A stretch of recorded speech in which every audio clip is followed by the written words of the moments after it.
Muy buenas tardes a todas y a todos los que nos acompañan, incluso los que están más allá de la puerta. Bienvenidos y bienvenidas a la presentación del libro Grafitis históricos en Villena, análisis y documentación integral, realizado por la directora del Museo de Villena, Laura Hernández Alcaraz, que aquí nos acompaña. Y para presentarnos el libro tenemos al profesor Mauro Hernández Pérez, canario de nacimiento e hijo adoptivo de nuestra ciudad.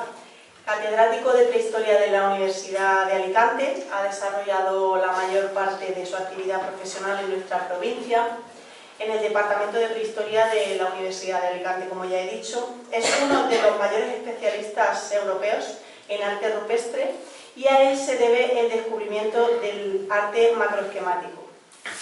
Asimismo, ha desarrollado en profundidad las comunidades que habitaron durante el segundo milenio a.C. en el Vinalopó, recibiendo el testigo de José María Soler en las excavaciones del importante yacimiento que tenemos, el Cabezo Redondo.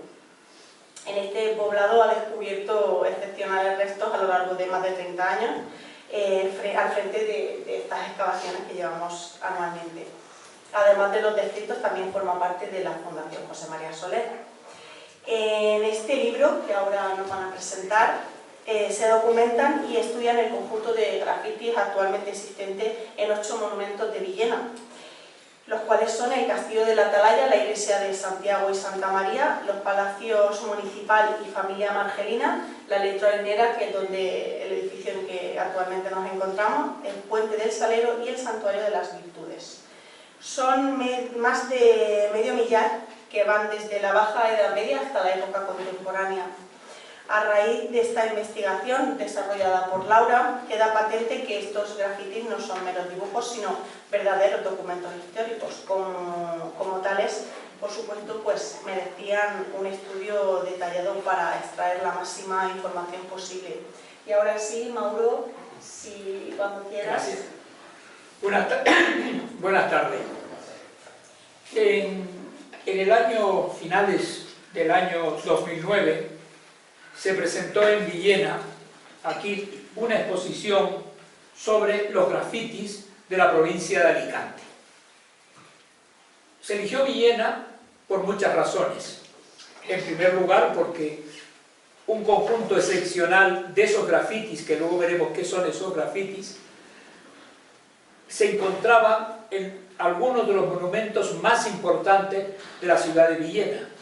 Pero por otro lado, se eligió Villena, fue una exposición itinerante por varias localidades de la provincia y del Museo Arqueológico Provincial, y se eligió Villena recordando que fue un villenero ilustre, don José María Soler, quien realizó un estudio sobre una imagen característica de Villena, la mano de Fátima que estaba en el castillo de la Atalaya, y que fue en Villena donde de alguna manera se recuperó esa imagen, que se hizo una exposición en la Casa de la Cultura, y por lo tanto parecía conveniente que, siendo el pueblo que había reivindicado la conservación de esos elementos de nuestra historia, fuera Villena el lugar donde se exhibiera claramente esa primera exposición.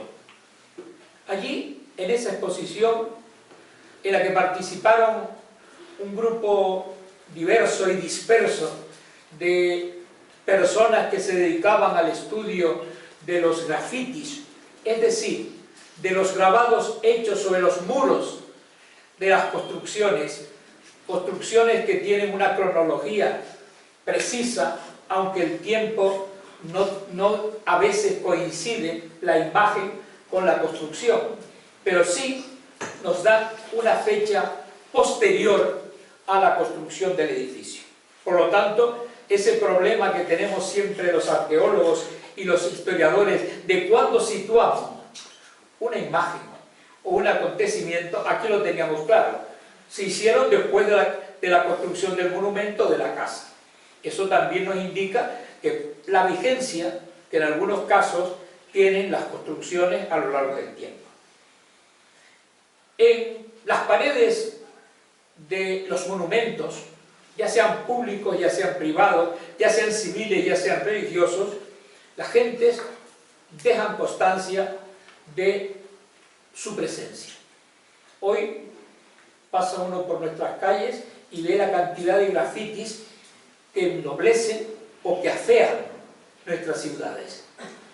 Hay grafitis como esas imágenes que impactan a la entrada de la ciudad de Villena, obra de Pedro Marco, que todavía nos sigue demostrando su calidad como pintor y además la belleza de esa imagen y la representación de la propia ciudad de Villena con los elementos característicos como es la figura de don José María Soler. Pero hay también muchos grafitis, muchos grabados, muchas pinturas que afean nuestros monumentos. Y eso es lo que diría pues una persona del siglo XVIII que entró en el castillo de la Atalaya y vio unos grabados allí y decía, ¿cómo afean aquí estas rayas? Porque se ponen los nombres de unas personas. Esto es algo que nos choca. Sin embargo, pasado el tiempo, esas imágenes se han convertido en un elemento histórico.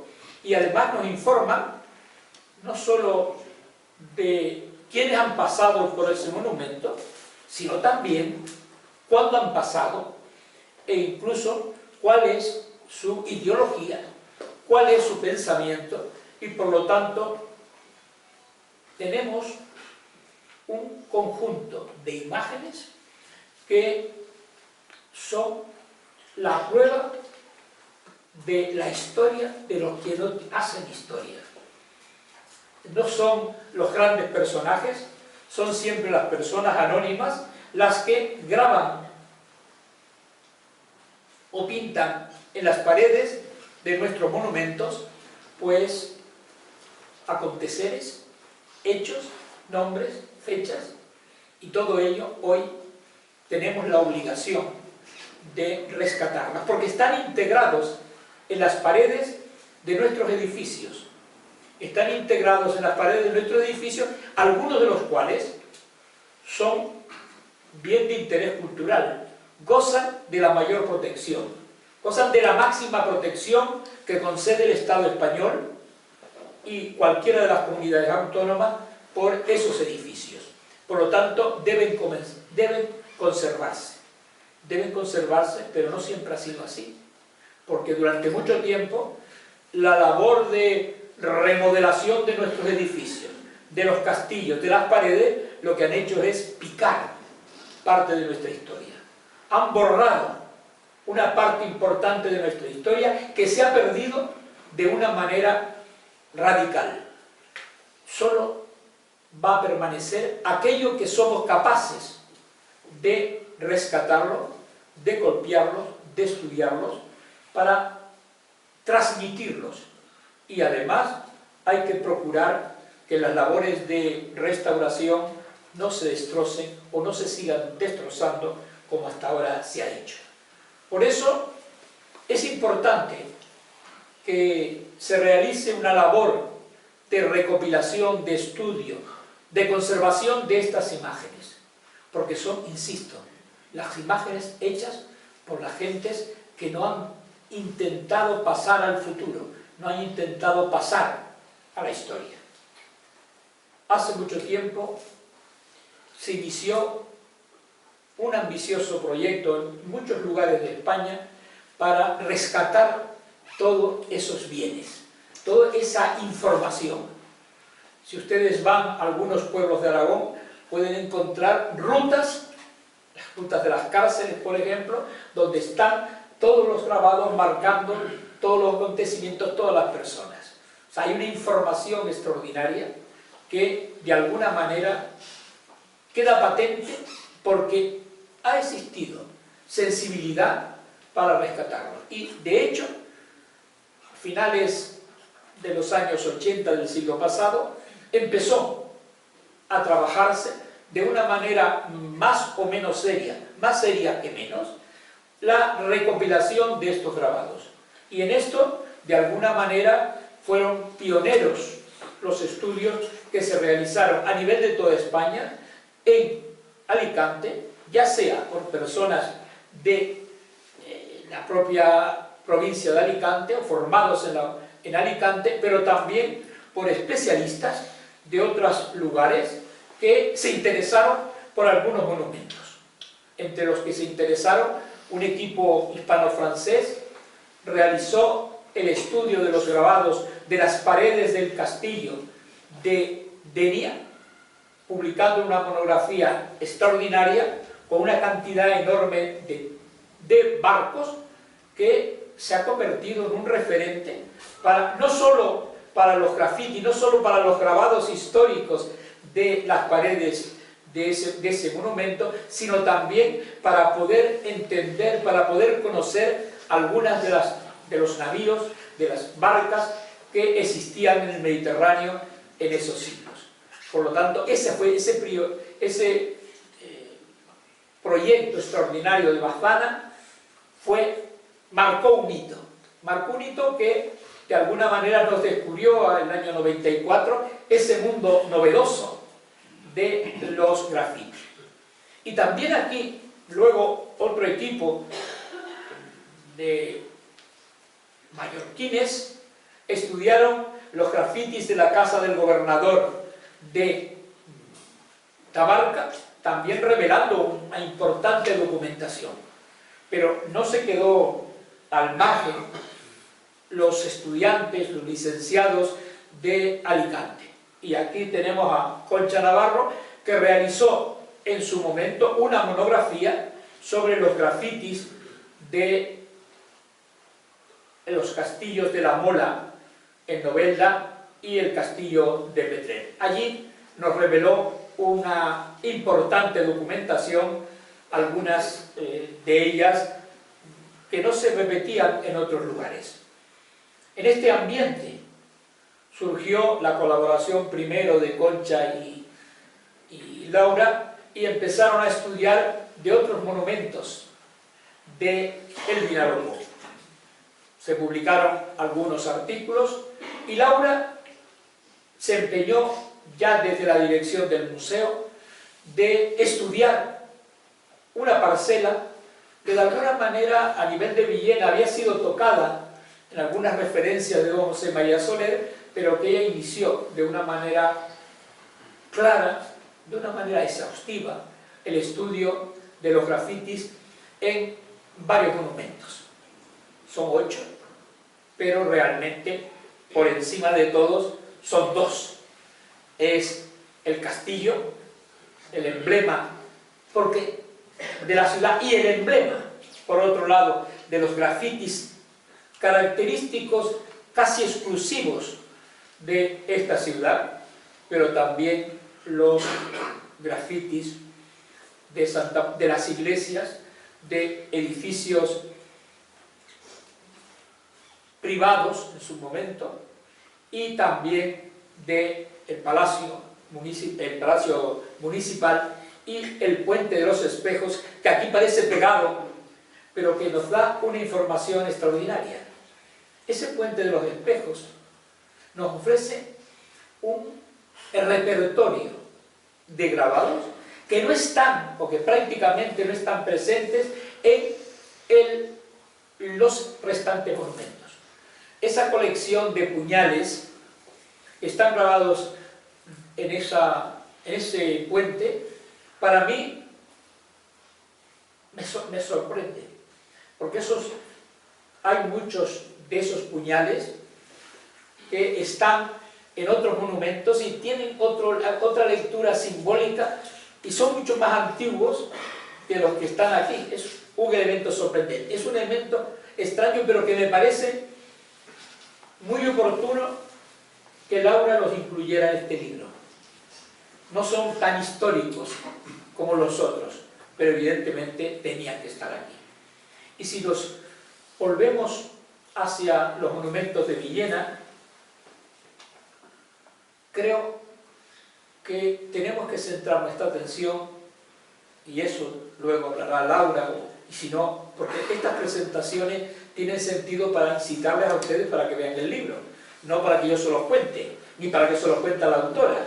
Es decir, a veces me parece que esto es una presentación de una exhibición, de alguna manera, para que ustedes tengan la atención, o se les... un interés, susciten el interés para leérselo. Por lo tanto, yo no los voy a extrañar el libro, pero sí me voy a señalar varias cuestiones que para mí son sorprendentes de estos grafitis de Villena. Aquí hay, en todos los edificios como en todas partes, cruces. No necesariamente se trata las cruces latinas, las cruces con un calvario, las cruces con un sudario, las cruces de Caravaca. No siempre son elementos de simbolismo cristiano. La cruz, en muchos casos, ha perdido, y en algunos monumentos yo estoy convencido, que han perdido su carácter sagrado, religioso, para convertirse en un motivo decorativo. Un motivo decorativo que ha ido perdiendo a lo largo del tiempo su propio significado. No así cuando aparecen con determinados elementos característicos de esos elementos. La cruz es el elemento simbólico más claro de estos grabados. Pero es que aquí, por ejemplo, hay dos grabados extraordinarios sobre la Virgen de las Virtudes, que son dos grabados que son evidentemente locales, no pueden ser de otro lugar, porque además no es otra Virgen, sino la Virgen que copia de una estampa. El artista copió la imagen de la Virgen de una estampa, fue capaz de reproducir, y además con una gracia ingenua, con la dificultad de poder grabar en la pared, pues la reproducción de una imagen, pero evidentemente se identifica como tal. Son un elemento, esto es claramente religioso, pero quizás lo más sorprendente del castillo es la serie de inscripciones que nos dicen algo, no dicen fechas, y así Laura ha podido ir reconstruyendo algunas obras que se hacen en el castillo, porque se pueden fijar fechas donde se hace la remodelación, y eso mismo pasa en las torres campanarios de una iglesia, donde a través de la cronología que se va marcando, sabemos cómo se construye esa torre. Por lo tanto, esa información es también extraordinaria. Son gente, la mayoría de la gente que hace graffiti son analfabetos. Son gentes, pues como pasaba con nuestros padres, que malamente sabían juntar las palabras. Y cuando las juntaban mal. Y eso evidentemente queda patente en los grafitis que se hacen en las paredes, que desde el punto de vista ortográfico pues pueden ser pues, más o menos discutibles. Pero es que aquí tenemos verdaderos eruditos. Eso no pasa en otros grafitis. Aquí hay eruditos que conocen la literatura, que conocen el latín y que son capaces de pintar, de grabar en las paredes frases con esas creencias y en esas lenguas. Eso no pasa prácticamente en muy pocos lugares del territorio nacional donde hay esos grafitis. Y aquí tenemos un obispo que fue encarcelado. ¿Por qué? Pues porque la historia del castillo de la Atalaya, el uso del castillo de la Atalaya, queda extraordinariamente bien reflejado a través de los grafitis. Sabemos que fue cárcel, sabemos a quién encerraron, sabemos cuándo los encerraron, sabemos que allí estuvo gente de la guerra de la independencia, de la guerra de la sucesión, sabemos que llegaron hasta meter a un obispo. Evidentemente, todo eso nos va a permitir poder reconstruir esa historia. Y eso es un elemento extraordinario, es una información extraordinaria que no lo dan los libros. Ahora es pues averiguar, hemos hablado muchas veces, a ver si en algún momento vamos a encontrar yo no, ella, la documentación para poder situar, a conocer algunas personas que estuvieron allí encarceladas. Habrá algún documento donde quizás podamos situarlo. De otros sabemos quiénes son. Algunos todavía viven, porque evidentemente la gran labor que ha hecho Laura es no limitarse a una fecha. Ha llegado prácticamente hasta los grafitis actuales, o subactuales, y ahí tenemos todos los monaguillos que han pasado, que tocaron las campanas en la iglesia de Santa María o en la iglesia de Santiago, y algunos, pues, quizás estén aquí en la sala, no lo sé, pero evidentemente algunos estarán vivos que grabaron sus nombres allí, como también grabaron sus nombres los albañiles que realizaron y que trabajaron en la torre. Es decir, que tenemos esa información de primera mano. Una información que de alguna manera viene a reivindicar la labor de los profesionales que se dedican a las cosas que no tienen lucimiento, a las cosas que no son el tesoro de Villena, pero son otros tesoros que se acumulan, que se conservan y que es necesario conservar y difundir. Yo, personalmente, creo que este libro, estas casi 400, creo que me llegó a 400, bueno, sin la biografía son 400 páginas. Pues aquí encontrarán ustedes todo aquello que va informados sobre la historia de parte de la historia de Villena que no está en los archivos, pero que está en un archivo extraordinario, que son las paredes de los monumentos, y algunos tan extraordinarios que deben casi incluirse en una obra de arte. Lo que hay en la segunda planta, los grafitis de la segunda planta del Castillo de la Atalaya, con esos edificios de corte italiano, son extraordinarios. Esos edificios que aparecen reflejados en la portada de este libro son únicos y que evidentemente nos está remitiendo a individuos que estuvieron en Italia y que posiblemente intervinieron quizás hasta alguna obra en la propia ciudad de Villena. O sea, yo creo que a partir de ahora vamos a disponer de un catálogo extraordinario, porque Laura ha calcado todos y cada uno de los grafitis, sin importarle sus características, sin importarle si es muy antiguo o es más reciente. Luego se ha empeñado en realizar un estudio de las anotaciones más importantes que se han hecho sobre los grafitis históricos en España.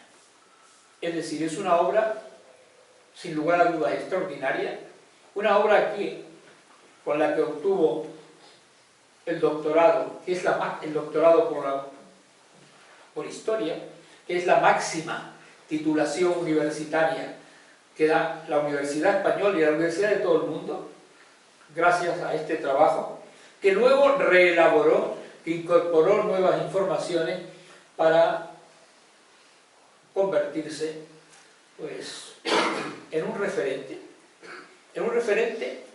para los especialistas, en un referente para quienes están interesados por la historia, pero un referente también, sobre todo, y por encima de todo, porque no debemos olvidar que es un referente para la ciudad de Villena, porque aquí están, pues, varios siglos de historia.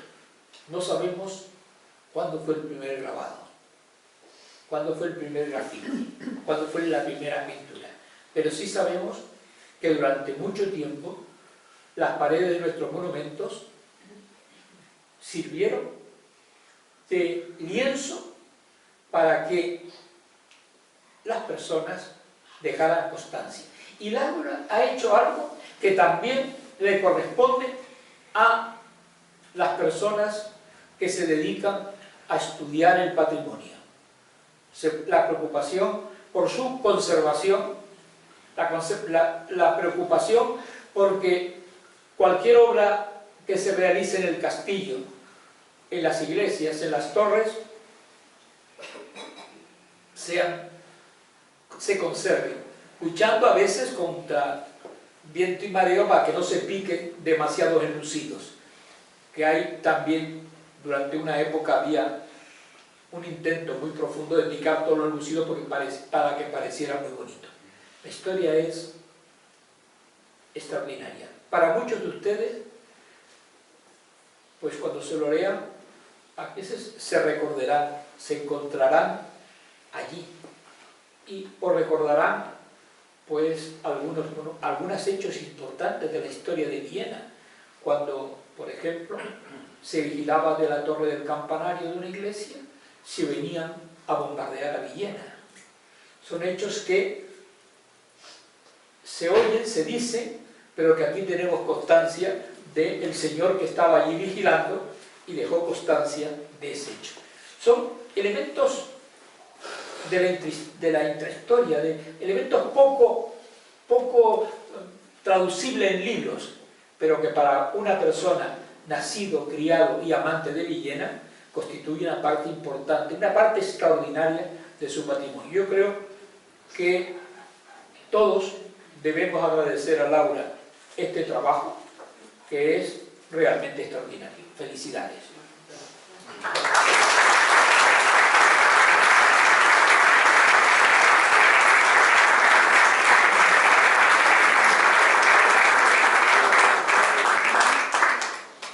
Buenas noches. ¿Se oye?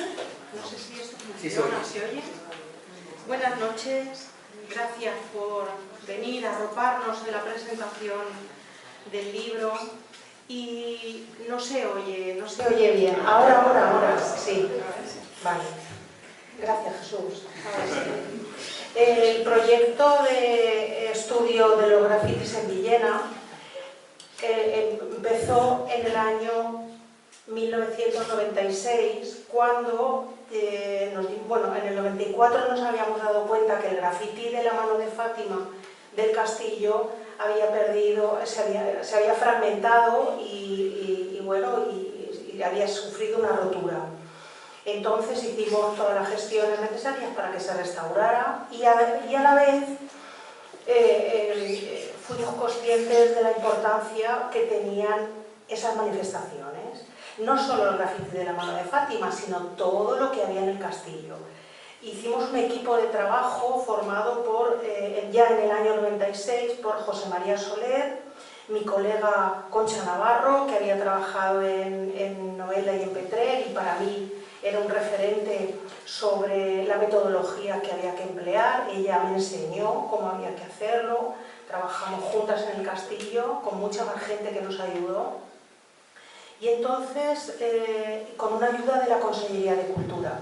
Poco después, como ya saben, desgraciadamente, José María Soler murió y continuamos, ella y yo, terminamos el castillo. Lo llevamos a congresos, lo publicamos y lo dimos a conocer los grafitis en distintos ámbitos locales, nacionales, etc. El castillo, por tanto, hoy en día es el conjunto de grafitis más relevante que hay, no solo en Villena, sino que se trata de uno de los mejores repertorios nacionales conocidos de este tipo de manifestaciones. Mauro lo ha dejado claro también en su exposición y yo estoy absolutamente convencida de ello. Hay muchos grafitis interesantes en el castillo, en el libro los podrán ver. Por ejemplo, hay barcos tan bien definidos que tienen necesariamente que haber sido hechos por marinos que han estado en esos barcos, que lo conocen. Una persona ajena al mundo naval no puede hacer ese trabajo. Y nosotros interpretamos qué se trata, ¿no? Es decir, qué pasa con esto, por qué está esta gente aquí. Hemos llegado a alguna conclusión al respecto. Luego hay algunos conjuntos también interesantes, como todos los fechados durante la Guerra de Sucesión, y la Guerra de Independencia. El más antiguo de todo el conjunto de Villena, todo el repertorio, es La mano de Fátima, que es del siglo XIV.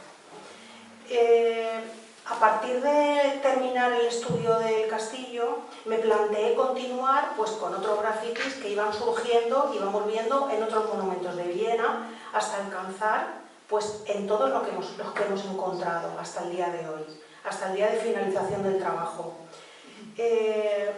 Para ello también contamos con la financiación del ayuntamiento, que nos permitió contratar a un equipo de trabajo que hiciera parte del trabajo de campo. En ese trabajo ha sido muy importante la colaboración de José Luis Sáez y empezamos a recopilar, a trabajar en la iglesia de Santa María. Los grafitis de Santa María y de Santiago están en las torres exclusivamente. En Santa María hay un gran panel en la planta baja, con torres, con campanas que cuentan una historia, según pues yo he llegado a advertir o he llegado a esa conclusión, cuentan una historia. Y luego hay una serie de fechas incisas, seguramente por el maestro de obras, a lo largo de toda la torre desde 1662 hasta el 67. Conforme iba avanzando la obra, él iba marcando la fecha en la que se encontraba. En la iglesia de Santiago también están en la torre, hay cuentas de campaneros espectaculares de todo el año, porque los campaneros cobraban los aniversarios y las funciones que hacían, entonces lo tenían que tener bien clarito bueno, ellos por lo primero que encontraban era la pared. Allí mismo, junto a las campanas, lo grababan. Luego, además, en Santiago también hemos vuelto a calcar, hemos calcado la marca de la tabulla completa, con las subdivisiones que tiene también, de 90 a 92 centímetros cada una, y hacemos una propuesta cronológica de la tabulla, de la marca de la tabulla, que es un unicum, es decir, no hemos encontrado otro paralelo en todo el ámbito que hemos consultado, al menos el europeo. No hay otra marca como la nuestra. El Palacio de la Familia Vergelina lo que tiene son marcas de las monjas que hicieron en la parte superior, en las cambras, que eran las despensas. Entonces ellas, conforme entraban y salían los productos, lo tenían marcado. Hay muchísimas cuentas, algunas se han perdido durante la obra, me consta, pero la importante es una firma de Cristóbal de Vergelina en rojo, que sería uno de los primeros propietarios de la casa y que esa sí que se conserva. En el puente del Salero, bueno, algo ha avanzado Mauro, eso ha sido un descubrimiento absolutamente. Están incisos dentro de los aliviaderos, es decir, ahí había alguien, no sé, bueno, en principio no sabíamos muy bien qué hacía, pero hay alguien que ha grabado muchos grafitis de arma blanca. Según estudios que se hacen en otros lugares, esos grafitis son carcelarios, es decir, se asocian a ese ámbito, a ese tipo de personas. Entonces, bueno, pues nosotros con todo eso hemos hecho una propuesta también de qué persona puede estar agazapada en un puente a mediados del 19 para grabando con esas palabras que aparecen también, algunos insultos, aparece el demonio, aparecen cuchillos, es decir, todo eso nos lleva a nosotros a hacer una interpretación. Yo la he lanzado en el libro y bueno, ahí queda. Y por último, bueno, en el santuario están en la cripta, en la celda del campanario y en una de las celdas donde se alojaba la gente, era un sitio de veraneo cuando se fueron los monjes. Y bueno, es un edificio que tiene mucho graffiti y que sabemos que está oculto y que algún día tiene que salir. Con el santuario habrá que llevar mucho cuidado en el futuro, porque sabemos que hay grafitis y también hay pintura mural. De hecho, están en las catamurarias que hicimos hace tiempo. Estaba habitado desde el siglo XV hasta 1835, que se fueron los frailes, y después por la gente. Hemos documentado la firma de un escritor relativamente conocido que estuvo veraneando en el santuario. Y por último, aquí en la electroharinera, de lo poco que ha quedado antiguo, son unos grafitis que están en la primera planta de la familia Andrieu, que fueron los constructores, los propietarios de la fábrica. Bueno, pues todo este repertorio es relativamente amplio, pero parcial, puesto que es un trabajo que está vivo. En el futuro deberá ir completándose con nuevos hallazgos que estoy segura se van a producir. De hecho, en el castillo he encontrado alguno que no había incluido y bueno, pues tendremos que ir completándolo y a lo mejor se producirán quizá después de una limpieza de paramentos, después de la eliminación de capas de enlucido. En casos como en el santuario ahora impide el enlucido que hay ver la superficie original, pero en un futuro puede verse, o quizá con la aplicación de nuevas técnicas de prospección inalcanzables para nosotros actualmente, que en un futuro, bueno, pues pueden completar mucha más información de la que actualmente disponemos. La existencia de los grafitis, ¿por qué se hacen los grafitis? Bueno, pues sucintamente creo que en primer lugar hay grafitis que se hacen como autoafirmación del yo. Son los grafitis de firma y de fecha, como el grafiti "yo estuve aquí". Ya sea deliberada o intencionadamente manifiestan una firma, una fecha, la existencia de una persona en un momento dado. Otros grafitis tienen un sentido práctico o funcional. Son, por ejemplo, la rosa de los vientos que hay en Santiago, que permitía al vigilante saber por dónde viene el avión y dar el aviso, o las contabilidades también que hay, porque a efecto práctico, pues bueno, hay una cuenta que se está llevando. Y por último, otro tipo de grafiti son expresión de ánimo, de desahogo,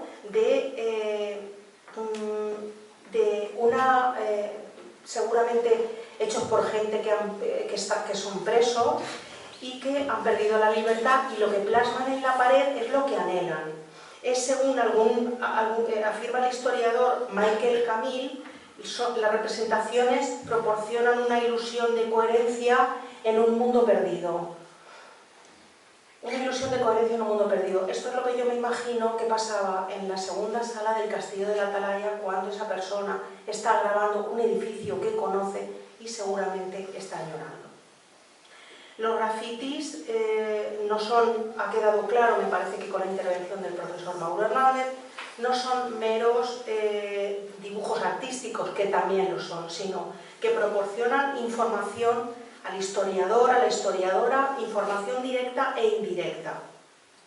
Directa es claramente el grafiti en el que un personaje expresa que está en un lugar determinado, en un momento determinado, por ejemplo, como el del obispo preso el 6 de octubre de 1812, o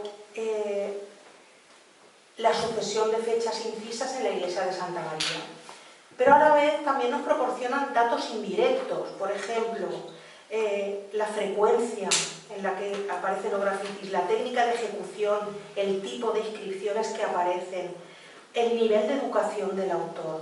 Todo eso hemos comprobado cómo es información que se puede obtener claramente de los grafitis.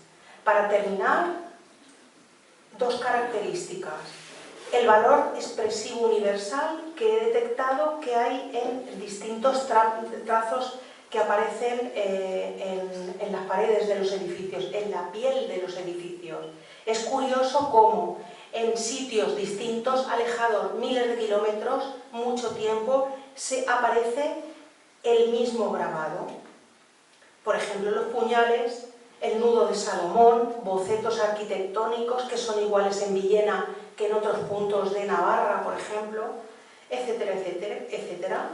Un sello de notario, hay un sello de notario grabado en el castillo de la Atalaya y hay otros sellos de notario en otros puntos de Pamplona, por ejemplo.